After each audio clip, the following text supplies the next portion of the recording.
लेकिन ये मोबाइल शुरुआती तौर पे दिया किसने? ये तो हमने दिया ना। तो फिर उसके बाद कहते हैं कि ये मोबाइल के बिना खाना नहीं खाता। क्या ये सही है? ये तो गलत बोल रहे हैं ना, पहले तो हमने दिया ना। तो ऐसी स्थिति में इतने छोटे बच्चे को अगर हम इस तरह से उसे ऐसा आगे बढ़ा रहे हैं कि उसे खाना भी खाना है तो वो मोबाइल पे कार्टून देखेगा तब खाना खाएगा। तो अब हम वेस्टर्न कल्चर की ओर जो जा रहे हैं, जैसे अभी आपने बहुत अच्छा पूछा, तो इसे वापिस कैसे लाया जा सकता है? ये तो हो ही नहीं सकता। ये तो वापिस तभी लाया जा सकता है कि जब वो व्यक्ति स्वयं वापिस आना चाहे। मैं कैसे किसी को ला सकता हूँ वापिस? मैं तो सिर्फ बोल सकता हूँ। हमारे शास्त्रों में बोला है, हमारे विद्वान बोलते हैं, हमारे साधु संत महात्मा बोलते हैं कि आप बोलते जाओ, बस कोई सुने चाहे नहीं सुने, आपका काम ही है बोलना। आप बोलिए, इसलिए हम लोग तो बोलेंगे। ये तो बोलना ही है, हमारा काम है, हमें बोलना ही पड़ेगा। लेकिन कोई माने और कोई फिर करे तो तब हमारा बोलना सार्थक हुआ। तो ये हमारे लिए बड़ा दुष्कर हो गया है कि कितना भी बोलते जाओ वो व्यक्ति भी बुरा माना जाता है कि ये देखो जी, जब देखो तब टीवी में आ रहा है तो ये निंदा कर रहा है पिज़्ज़ा हट की, ये निंदा कर रहा है मैकडी की, ये पिज़्ज़ा बनाने वालों की, खाने वालों की, कोल्ड ड्रिंक की निंदा कर रहा है या इसकी निंदा कर रहा है। और कहीं ना कहीं सभी लोग लुप्त हैं, उसी में मिले हुए हैं। सभी लोग कहीं ना कहीं उसको यूज़ करते ही हैं। तो ऐसी स्थिति में एक ही चीज़ हो सकती है, वो चीज़ ये है कि अगर हम लोग कभी भी इसको धीरे धीरे कम खाएं। मेरा ये कहना है, बस खाएं। वेस्टर्न कल्चर की ओर जा रहे हैं तो जाएं, लेकिन थोड़ा थोड़ा करके अपना जो वजूद है, जो हमारा वास्तव में जो हमारी जड़ें हैं, उसको कभी ना भूलें, उससे जुड़े रहें।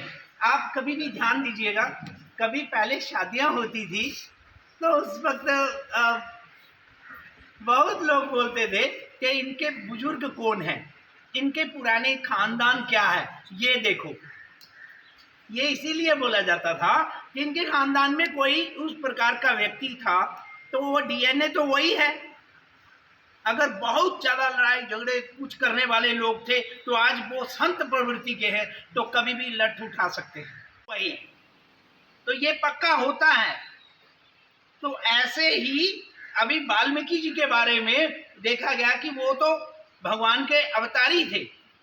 तो संतों ने आगे देखा ये डाकू जैसा भेष बनाया हुआ है और करता भी है, लेकिन ये बन सकता है संत, क्योंकि ये पुराना इसके शरीर के अंदर जो इसका खून है, ये महापुरुष हैं और इनके दादा परदादा बड़े बड़े ऋषि मुनियों की सेवा करने वाले लोग थे।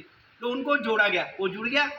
और प्रभु श्री राम ने लक्ष्मण जी को कहा कि माता सीता को जब जंगल में ले जाओगे तो वाल्मीकि जी के आश्रम के गेट के पास रखना और किसी के पास नहीं रखना। कितनी बड़ी बात है विश्वास भगवान का वाल्मीकि जी पे। वो डाकू थे पहले, लेकिन आज विश्वास कर रहे हैं कि सीता को उनके दरवाजे के पास छोड़ना और कहीं नहीं। तो ये चीज़ें पहले से ही मानी जाती हैं। इसीलिए अपनी जो हमारी जड़ें हैं, हमारा जो वजूद है, जो हमारी धरती है, जमीन है, अगर हम उससे जुड़े रहेंगे तो वास्तविक सत्य तो यही है कि हम कभी भी भटकेंगे नहीं। ये है कि दिल में हमारे दया का भाव रहना चाहिए, थोड़ा सा भावुक तो रहना चाहिए, तो वो फिर हमारा कल्याण निश्चित है। इसमें कोई ऐसा नहीं है कि अगर दया का भाव है तो वो कोई, जैसे हम लोगों में विशेष करके जम्मू के लोग ऐसे हैं कि बहुत प्यार करते हैं एक दूसरे को।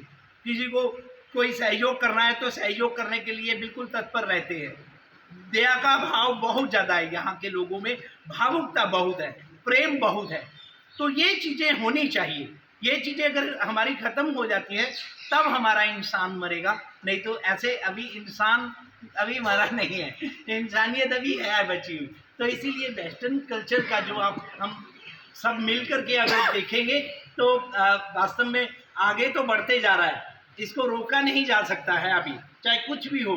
अगर कोई बाढ़ की तरह कोई जा रहा है वो अपने आप रास्ता बना लेगा, बाद में हम सफाई कर सकते हैं। एकदम रोकने लगेंगे बाढ़ को कोई नहीं रोक सकता है, बाढ़ को कोई नहीं रोक सकता। उसे जाने दो पहले और फिर उस वक्त अपनी सेवा जारी रखो, बाद में सफाई करो, बाद में देखा जाएगा। तो इसको कर सकते हैं।